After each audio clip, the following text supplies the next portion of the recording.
তেতুলিয়া, গোটা দেশের চিত্রটা একটু কল্পনা করেন তো। 5ই আগস্টের দুপুর 2টা থেকে 3টা পর্যন্ত কি চিত্র হয়েছে। কোনো আলেম ডাক দিতে হয় নাই, কোনো নেতা আওয়াজ দিতে হয় নাই, কারো কোনো নেতৃত্বের প্রয়োজন হয় নাই।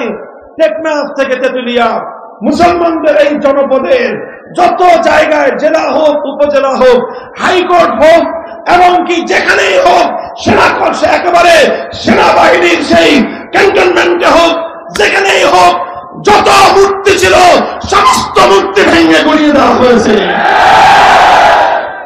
আছে মূর্তি আর একটাও, মূর্তি আছে আর একটাও। এইসব মূর্তি ভাঙলো কারা? বিপ্লবীরা। কারা ভেঙেছে? বলেন কারা ভেঙেছে?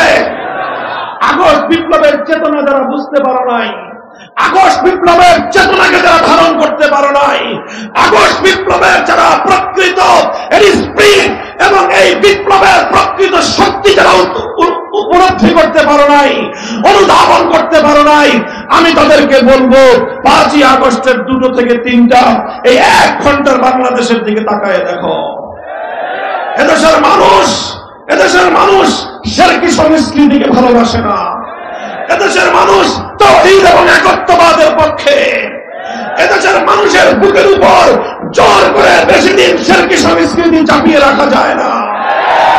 যে জাতি 1 ঘন্টার ব্যবধানে টেকনাফ থেকে তেতুলিয়ায় সমস্ত মূর্তিগুলোকে ভেঙে গুড়িয়ে দিয়েছে, আগামীর বিপ্লবে এদেশের মানুষ কুফরি সংবিধানকে অবঙ্গোপচা করে ভাসিয়ে দেবে।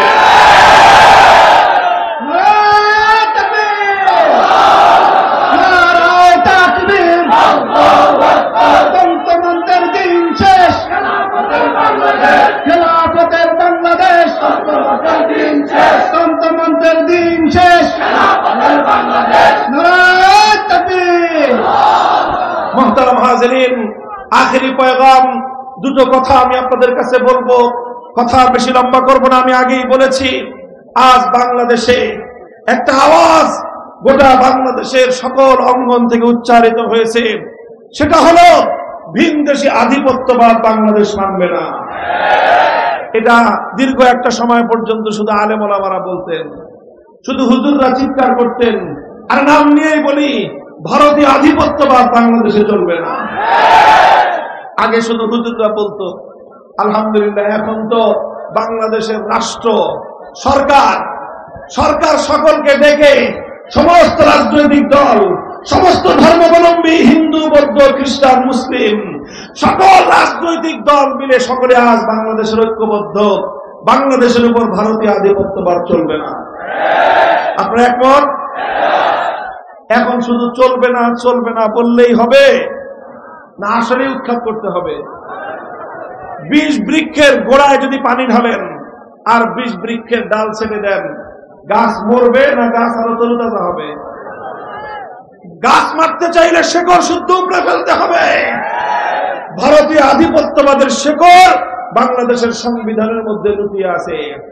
1971 সালে বাংলাদেশ যখন স্বাধীন হয়, তখন বাংলাদেশের একজন নেতার মাধ্যমে ভারতের তৎকালীন প্রধানমন্ত্রী শ্রীমতী ইন্দিরা গান্ধী ভারত রাষ্ট্রের তাদের সংবিধানের মূলনীতিগুলো বাধ্যতামূলকভাবে বাংলাদেশের মানুষের উপর চাপিয়ে দিয়ে ভারতীয় গোলামীর সংবিধান 72-এ তৈরি করে দিয়েছে। 72-এর সংবিধান ভারতের গোলামীর সংবিধান। 72-এর সংবিধান কুফরি ধর্মনিরপেক্ষতাবাদের সংবিধান। এভাবেই বাংলাদেশটাকে ভারতের গোলামে পরিণত করবার সংবিধান দেওয়া হয়েছে 72 সালে। আজ ভারতীয় আধিপত্যবাদকে যদি রুখতে হয়, প্রধান কথা হলো এই আধিপত্যবাদের শেকড় বাংলাদেশের সংবিধান থেকে ধর্মনিরপেক্ষতাবাদ নামক এই কুফরি মতবাদ উৎখাত করে আল্লাহর উপর অবিচল আস্থা এবং বিশ্বাস ফিরিয়ে আনতে হবে। এটা যদি করা যায়, তাহলে এই দেশের সংবিধান এদেশের মানুষের ধর্মীয় আবেগ এবং অনুভূতির সঙ্গে সামঞ্জস্যপূর্ণ হবে। এই হলো একটা কথা। আর 2 নম্বর আরেকটা কথা হলো, বর্তমানে বাংলাদেশে একটা আওয়াজ উঠেছে চতুর্দিকে, সংবিধান সংস্কার। কি আওয়াজ? সংস্কার। সবচেয়ে বড় সংস্কার হলো সংবিধান সংস্কার। এই সংবিধান সংস্কারের আওয়াজের সময় আমরা একটা কথা জাতিকে নিয়ে রাষ্ট্রশক্তির কাছে আমরা তুলে ধরতে চাই। যত সংস্কার করেন আর না করেন, একটা সংস্কার করার কথা বুঝে নেন, মেনে নেওয়ার চেষ্টা করেন। সেটা হলেই সংবিধানে একটা ধারা সংযুক্ত যেন করা হয়, যেই ধারার মাধ্যমে এই কথাটা থাকবে যে কোরআন সুন্নাহ বিরোধী অথবা ইসলামী শরিয়া বিরোধী কোন আইন, কোন নীতিমালা, কোন বিধিমালা বাংলাদেশে কার্যকর হতে পারবে না। এই একটা আইন যদি, একটা ধারা যদি সংবিধানে সংযুক্ত করা যায়, তাহলে ইনশাআল্লাহ এই ধারার মাধ্যমে বাংলাদেশে কোরআন বিরোধী, ইসলাম বিরোধী, শরিয়া বিরোধী যত আইন আছে, যত নীতিমালা আছে, যত বিধিমালা আছে, এই সবগুলো শেকড় সূত্র উপরে ফেলতে হবে। রাজি আছেন?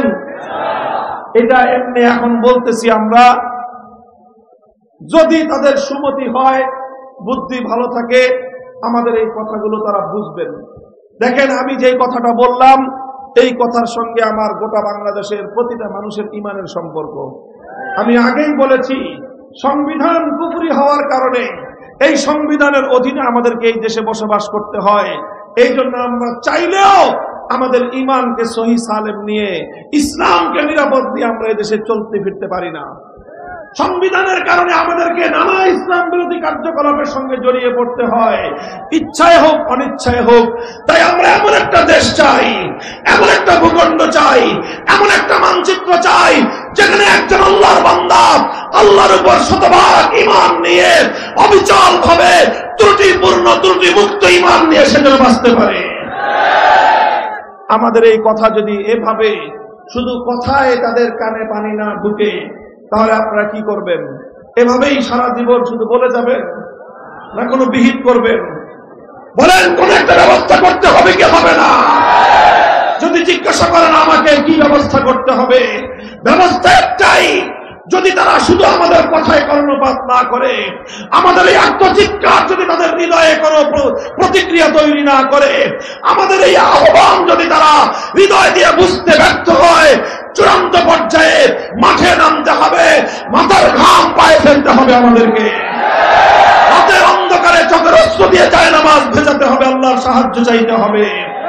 আর এরপর অস্ত্র দিয়ে, ঘাম দিয়ে জাতিকে তৈরি করে চূড়ান্ত ভাবে আল্লাহর জমিনে আল্লাহর দ্বীনকে জিন্দা করার জন্য, কোরআনী হুকুমত বাস্তবায়নের জন্য, ইসলামী খেলাফত কায়েমের জন্য, প্রয়োজনে শাহাদাতের রক্ত দেওয়ার জন্য শহীদ ঈদগাহে জমায়েত হতে হবে, শহীদ ঈদগাহে জমায়েত হতে হবে।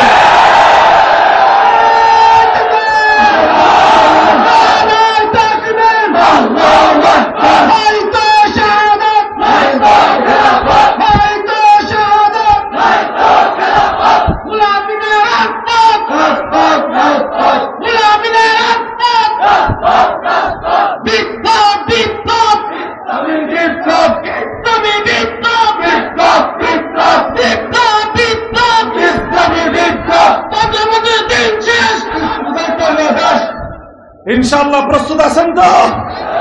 আলহামদুলিল্লাহ। আমি আগেও বলেছি, এখন শুধু মাদ্রাসার ছাত্ররা নয়, বাংলাদেশের প্রচুর তরুণ প্রজন্ম, প্রচুর ছাত্র জনতা, তারা তাওহীদের বুনিয়াদের উপর, একত্ববাদের বুনিয়াদের উপর, আল্লাহ পাকের হাকিমিয়ত এবং রুবুবিয়তের ভিত্তিতে একটা সমাজ গড়বার জন্য তারা প্রস্তুতি গ্রহণ করতেছে। ইনশাআল্লাহ এই ধারা যদি অব্যাহত রাখে, আল্লাহর জন্য নিবেদিত প্রাণ এই তরুণ প্রজন্মকে রুখে দেওয়ার সাধ্য কারো হবে না। ইনশাআল্লাহ আমরা প্রস্তুতি নেই, সেদিন আসছে ইনশাআল্লাহ। 5ই আগস্টের বিপ্লব, সেই ইসলামী বিপ্লবের পূর্বে, সূর্যোদয়ের পূর্বে নতুন সুবহে জাদিদ ছিল। সুবহে সাদেকের মাধ্যমে যেমন বোঝা যায় অচিরেই সূর্য উঠবে, 5ই আগস্টের বিপ্লব চোখে আঙ্গুল দিয়ে আমাদেরকে দেখিয়ে দিয়েছে আগামীর বাংলাদেশ হবে ইসলামের বাংলাদেশ, আগামীর বাংলাদেশ হবে খেলাফতের বাংলাদেশ, আগামীর বিপ্লব হবে ইসলামের বিপ্লব।